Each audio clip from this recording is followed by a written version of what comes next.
You also can't force me to respect you. I mean, you might be able to force me to act like I respect you, but you can't force me to respect you. It's just not possible. I mean, I get your point, and I'm not trying to denigrate it in any sense. There's a complex issue here, which is to what degree do you allow individuals to govern the conversation that's had about them in their presence or otherwise. But I would just revert back to my original argument, which is that's a negotiation.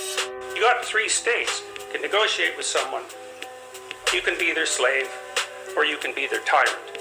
And I would pick negotiation, but as far as I'm concerned, the law right now, as it's currently instantiated, is a tyrant, and it makes people into its slave, and we're going to pay for that. Oh, fuck off. Sorry, why don't we fuck off? Okay, fuck about the hysteria I'm talking about. What you do, Piss, you say, he hasn't done this, he hasn't done that, he's not going to do all these things. Give him a fucking chance, mate. And you know what I mean? Why not? Hitler didn't kill the Jews on the first day. He worked up to it. Mate. All right, don't you see? I have to stop you. It's like that you won The Apprentice and you have a famous friend, mate. That's all you fucking like.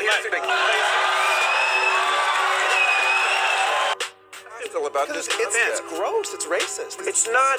But it's so nuts. It's like saying it's so not. You're a shifty Jew. You're not listening Absolutely to what we are saying. You guys are saying if you want to be liberals, believe in liberal principles, right. like freedom of speech, like right.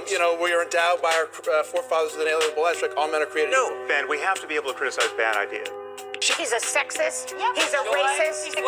The commitment to using such tactics, the fact that people see no ethical problem in accusing someone of being a racist who they know isn't a racist, or a fascist who they know isn't a fascist, there must be some underlying urgency motivating that. They must think that the ends justify the means in some sense. Of course, it's politics. I'm a white woman. I don't get it. And my job is to shut other white people down when they want to interrupt. My job is to shut other white people down when they want to say, oh no, I'm not prejudiced. I'm a Democrat. I'm accepting. I am talking to people of color because you have the answers. You can tell me as a leader what I need to do. There are 2 great differences. I think you have a house in America. I was wondering, where are you domiciled protected? Well, I think everyone has a right to speak, but basically, when I was in college, they really vetted people who were going to speak. There were maybe the people like JFK would come to the school, you know what I mean? But this guy, why'd they invite this guy? I'm the First Amendment person here. I really believe in it.